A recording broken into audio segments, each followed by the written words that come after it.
श्री स्वामी समर्थ. आवळा, लिंबू याच्याबरोबरच एकदम फ्रेश अशी ताजी हिरवी मिरची मार्केटमध्ये भरपूर प्रमाणामध्ये विकायला येत आहे. मग अशा ताज्या मिरचीचं लोणचं तर झालंच पाहिजे. मार्केटपेक्षा सुद्धा भारी घरच्या घरी आपण मिरचीचं लोणचं बनवणार आहोत. तर बघा, विकतच्या लोणच्यापेक्षा सुद्धा टेस्टी घरच्या घरी मिरचीचं लोणचं तयार होतं. तर चला आपण झटपट इथे रेसिपीला सुरुवात करूयात. लोणचं जेवढं इन्स्टंट आहे तेवढंच चवीला सुद्धा छान आहे. तर इथे टेक्स्चर बघा, एकदम सुंदर टेस्टी आपलं लोणचं तयार झालेलं आहे. तर मी ते या जाड्या मिरचीचं लोणचं बनवणार आहे.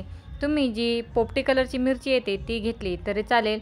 मी या मिरचीला सुरुवातीला पुसून 10 मिनटं फॅनखाली ठेवलेलं होतं, पुन्हा पुसून घेतलेलं आहे. मी मिरची धुवून घेतली नाही. बराच वेळेस मिरची धुतल्यानंतर मिरचीच्या आतमध्ये पाणी जात असतं आणि मिरची खराब होत असते. म्हणून मिरचीला ओलं करायचंच नाही, फक्त मिरचीला ओल्या कपड्याने पुसून घ्यायचं आणि फॅनखाली सुकवून घ्यायचं. आता मी याची देठं काढून घेतली. आपण या मिरचीची बघा बराच वेळेस दही मिरची करत असतो, तर दही मिरचीप्रमाणेच याचं लोणचंसुद्धा खूप छान लागतं. तुम्ही ते लवंगी मिरची किंवा कमी तिखटवाली जी आपण ठेच्यासाठी वापरतो ती मिरची घेतली तरी चालेल. आता यातील खराब मिरची काढून टाकायची आणि मी इथे या पद्धतीने मिरची कापून घेतलेली आहे. तुम्ही मध्ये कट मारला तरी चालेल. तर बघा, इतपत जाड आपल्याला तुकडे करायचे आहेत. तर मी या पद्धतीने सगळी मिरची कापून घेतली आणि मिरची कापताच बघा मध्ये अर्धी मिरची खराब होती, तर त्याचा अर्धा भाग काळा होता. आता इथे मोबाईलमध्ये व्यवस्थित दिसत नाही, मात्र याच्या ज्या बिया आहेत त्या काळ्या पडलेल्या होत्या. त्याच्यामुळे मिरची ते व्यवस्थित चेक करून घ्यायची. बराच वेळेस वरतून मिरची चांगली असते, मात्र आतमध्ये काळी पडलेली असते, तर ती मिरची काढून घ्यायची. आणि मिरची कापल्यानंतर जास्त वेळ ठेवायची नाही. सुरुवातीला सगळी तयारी करून घेतली आणि नंतर मिरची कापली तरी चालेल. आता मी इथे सगळी मिरची चेक करून घेतली. आता मी याच्यामध्ये टाकणार आहे गाजर. तर आमच्या घरामध्ये मिरचीच्या लोणच्यामध्ये गाजर खूप आवडीने खाल्लं जातं. मुलं लोणच्यामधील गाजर निवडून काढतात आणि ते खात असतात. तर त्याच्यामुळेच मी इथे मिरचीमध्ये गाजर टाकलेलं आहे. तर मिरची 100 ग्रॅम आहे आणि त्याच्यामध्ये मी फक्त एक गाजर टाकलेलं आहे. मी नेहमीच ज्यावेळेस मला अशा मिरच्या मिळतात त्यावेळेस गाजर टाकून मिरचीचं लोणचं बनवत असते. त्याच्यामुळे मी वर्षभरासाठी बनवून ठेवत नाही. आता गाजरचा जो निमुळता किंवा पातळ भाग आहे त्याचे मी 2 तुकडे केले आणि जो जाडा पोर्शन आहे त्याचे मी 8 तुकडे करून घेतलेले आहेत.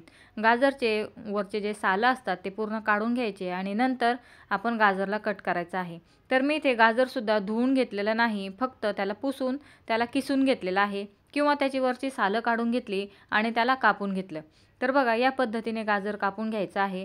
तुम्ही जेवढी मिरची आहे तेवढंच गाजर घेतलं तरी चालेल. आता एकदम सोपा मसाला बनवूयात.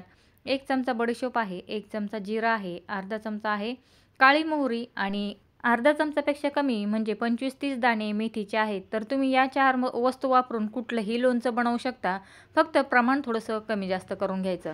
आता आपण यांना खूप कलर बदलेपर्यंत भाजणार नाही, फक्त गरम करणार आहोत. मी लगेच गॅसची फ्लेम बंद केली. हे मसाले थोडेसे गरम झाले की लगेच यांना काढून घ्यायचं. आता पॅन गरम आहे, त्याच्यामध्येच मी मोहरीची डाळ घातलेली आहे.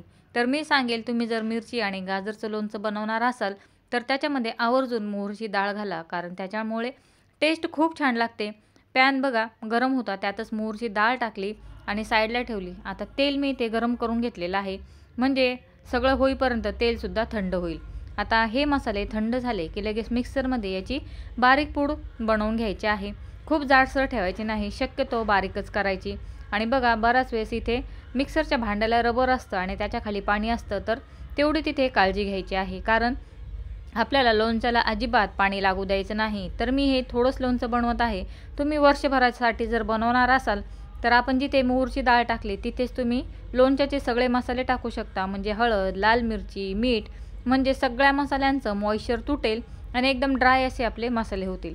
आता मी एका बाउलमध्ये मिरची आणि गाजर काढून घेतलेला आहे. त्याच्यामध्ये पाव चमचा घातलेला आहे हिंग, पाव चमचा घातलेली आहे हळद पाव चमचापेक्षा थोडीशी जास्त आहे.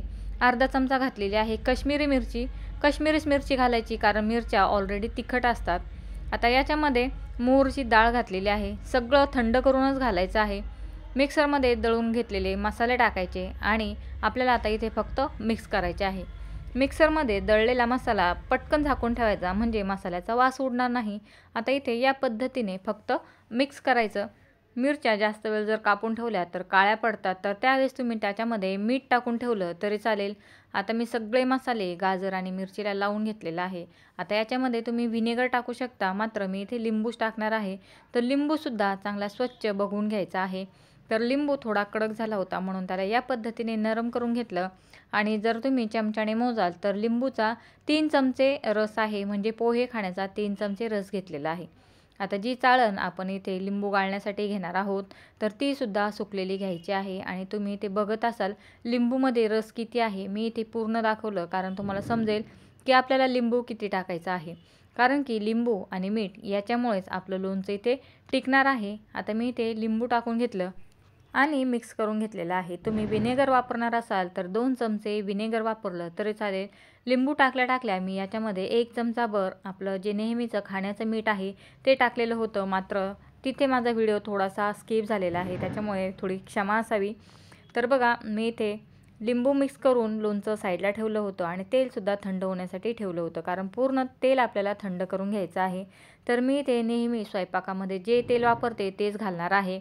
तर हे सूर्यफूलचं तेल आहे जे आम्ही रोज वापरतो, जेमिनी सनफ्लॉवर ऑइल मी इथे वापरलेलं आहे. तेल चांगलं थंड झालेलं आहे आणि लिंबूमुळे लोणच्यालासुद्धा मॉइश्चर आलेला आहे. तर आता आपण याच्यामध्ये पूर्ण तेल घातलं. तर बघा पूर्ण 150 ग्रॅम हे तेल आहे. तुम्हाला तेलाचा अंदाज आला नाही तर थोडंसं जास्त तेल गरम करायचं आणि आपली मिरची पूर्ण तेलामध्ये डुबेल एवढं आपल्याला तेल घालायचं आहे. आता मी तेल टाकून चांगलं मिक्स केलं आणि रात्रभर हे असंच ठेवणार आहे. मी आता रात्रीचे 7 वाजता हे लोणचं बनवलेलं आहे आणि दुसऱ्या दिवशी दुपारी 3 वाजता याला बरणीमध्ये भरलेलं आहे. म्हणजे रात्रभर हे लोणचं चांगलं मुरू द्यायचं आहे. याच बाउलमध्ये ठेवायचं आणि लोणचं बनवताना स्टीलच्या किंवा ॲल्युमिनियमच्या भांड्यामध्ये बनवू नका. काचेचं भांडं असेल तर ते घेतलं किंवा सिरामिकचा एखादा पॉट असेल तो वापरला तरी चालेल. तर बघा आता मी याच्यावर झाकण ठेवलं, रात्रभर मुरू दिलं. आता दुसऱ्या दिवशी 3 वाजता मी याला काढलेलं आहे आणि टेक्स्चर बघा एकदम टेस्टी असं लोणचं तयार झालेलं आहे. आणि तेलामध्ये आपली मिरची आणि गाजर थोडेसे मऊसूत झालेले आहेत. मी याच्यामध्ये पोहे खाण्याचा चमचा भरून मीठ टाकलेलं आहे. तर बघा किती सुंदर लोणचं तयार झालेलं आहे. आणि ज्यावेळेस तुम्ही हे लोणचं बनवणार ना, त्यावेळेस वासावरून आणि या लोणच्याच्या टेक्स्चरवरून तुम्हाला समजेल की लोणचं किती टेस्टी झालेलं आहे. आता मी इथे काचेच्या बरणीमध्ये भरणार आहे. तर तुम्ही वर्षभरासाठी वापरणार असाल तर इथे काचेच्या बरणीला हिंगाचा धूप द्यायचा आहे. म्हणजे तव्यावरती गरम तव्यावरती हिंग टाकायचा आणि त्याच्यावरती बरणी पकडायची, म्हणजे बरणी चांगली क्लीन होते किंवा त्यातील जम्स पूर्ण नाहीसे होतात. तर बघा किती टेस्टी लोणचं तयार झालेलं आहे. तुम्ही जर आजपर्यंत लिंबूचं लोणचं बनवलं नसेल किंवा या मिरचीचं बनवलं नसेल तर माझ्या सांगण्यावरून या पद्धतीने एकदा लोणचं बनवून बघा आणि नंतर मला कमेंट करून सांगा की लोणचं कसं झालं. आता बरणीमध्ये बसतं तेवढं मी बरणीमध्ये भरलेलं आहे. ही छोटी बरणी आहे आणि बाकीचं मी आता खाण्यासाठी काढून घेणार आहे. तर आता हे लोणचं खाण्यासाठी तयार आहे, मात्र 4-5 दिवसाने याची ओरिजिनल लोणच्याप्रमाणे टेस्ट लागेल, कारण आत्ता याच्यामधील गाजर आणि मिरची पूर्ण मुरलेले नाहीत. आता या बरणीमध्ये वरतीपर्यंत तेल येईपर्यंत त्याच्यामध्ये मी तेल टाकून घेतलेलं आहे आणि नंतरच याला झाकण लावणार आहे. तर बघा मिरची म्हणजे पूर्ण मसाला तेलामध्ये डुबलेला आहे आणि नंतरच याला झाकण लावणार आहे. तर आमच्या घरामध्ये कुठलं लोणचं नाही, मात्र मिरचीचं लोणचं खूप आवडीने खाल्लं जातं.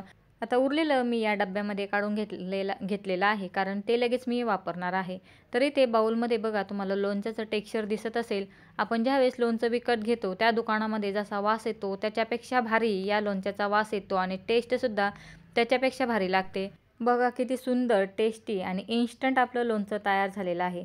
माझ्या सांगण्यावरून एकदा ट्राय करून बघा आणि व्हिडिओ आवडला तर व्हिडिओला लाईक करायला आणि चॅनलला सबस्क्राईब करायला विसरू नका. व्हिडिओ बघितल्याबद्दल धन्यवाद.